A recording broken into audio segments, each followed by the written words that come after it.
But he submitted a bid for Warburg, which Warburg had nothing to do with, and then when he obtained a proration on the bonds for Warburg, as he did on he essentially transferred those over to the account of Solomon, so that Warburg never saw the bonds. I mean, they had no connection with it, and he ended up with more bonds from that auction than he would have obtained if he'd only submitted a legitimate bid.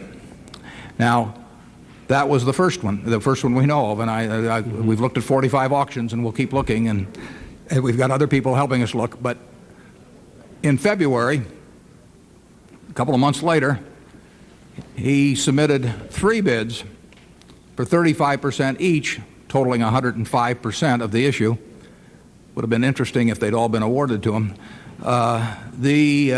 Used 2 names, again unauthorized, to obtain far more bonds than he could have if he'd followed the rules and just submitting a legitimate 35% bid. Now, that triggered the second offense, triggered a Treasury reaction which led to the situation in late April where I think Mr. Moser knew that events were underway that were going to cause him to be caught.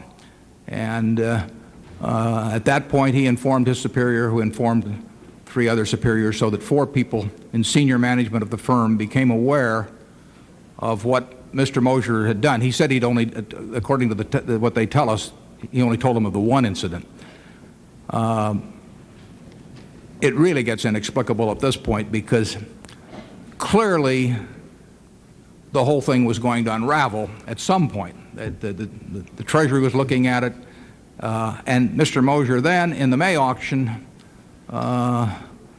did the things that don't make any sense whatsoever. I mean, it's almost like a self-destruct mechanism. There was no way that you were going to have a security behave as that May 22nd issue behaved in the aftermarket, which without attracting the attention of the whole world. Journalists were writing about it. The SEC looked into it.